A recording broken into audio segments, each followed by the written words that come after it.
Power can become a seductive and addictive problem for leaders. In this program, we will explore how it can be a problem when being a leader becomes too important to us. We'll discuss how it can be seductive and how it can be addictive as well. We'll also explore what we can do to keep ourselves in touch with reality and prevent being seduced by the power of leadership.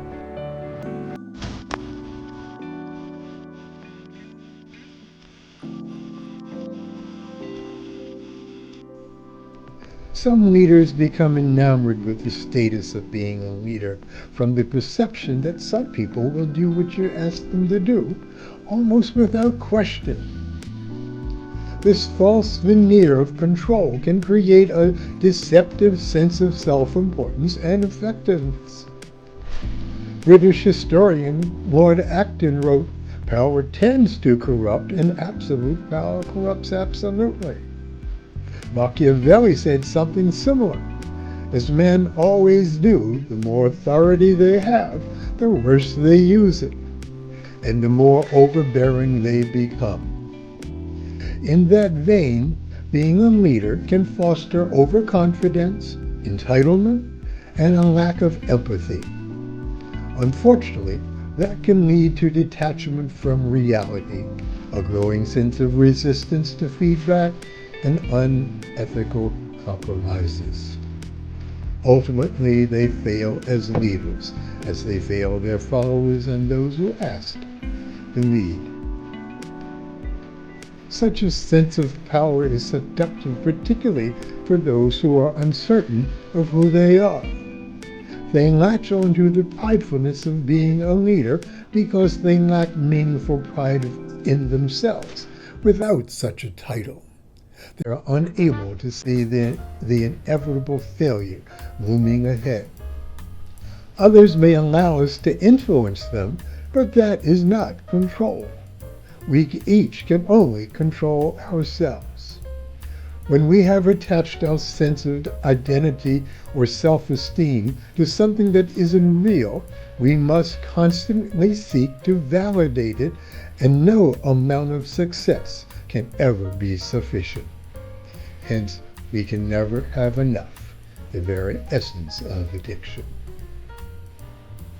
From a physiological perspective, power becomes an addictive when it triggers neurological and psychological rewards that create a cycle of craving and reinforcement. There's the dopamine rush and accompanying increase in testosterone and decreased cortisol. Here are three examples of leaders who became addicted to their sense of power and control.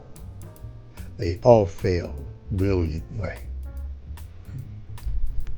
First is Jeffrey Skilling and Ken Lay of Enron. In 2001, they manipulated financial reports to maintain control and prestige, creating just an illusion of profitability. When the fraud was exposed, Enron collapsed. It was one of the biggest bankruptcies in U.S. history. Number two is Travis Kalanick of Uber. In 2017, his aggressive leadership style created a toxic culture of power abuse, sexual harassment scandals, and regulatory clashes, leading to his ousting and a major reputation crisis for Uber. Finally, there's Richard Fuld of Lehman Brothers. He triggered the global financial crisis of 2008. He refused to acknowledge the risk of excessive leverage and prime mortgages. His unwillingness to relinquish control or adapt led to Lehman's bankruptcy, which triggered the global financial crisis. Leaders can avoid the seductive pitfalls of power by adopting these key practices. Number one, encourage open feedback. Actively seek honest input from others to stay grounded in reality. Two, cultivate self-awareness. Regularly reflect on decisions, motivations, and behaviors to recognize when your ego is managing you rather than you managing your ego. Stay accountable. Contract with advisors or mentors to regularly assure that your ego is in check. Practice service over self. Focus on the mission and the well-being of others rather than your own gain. That will come on its own. Practice humility, acknowledge mistakes, share credit, and remain approachable to avoid arrogance.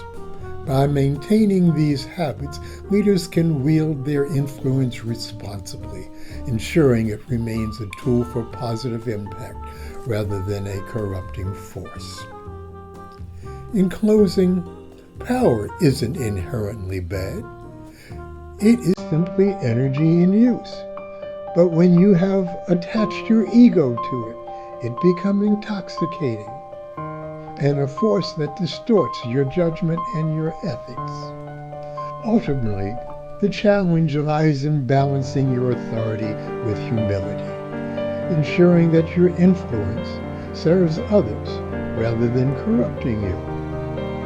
Coming soon in this channel will be a series of several videos offering in-depth exploration of the issues of power and leadership.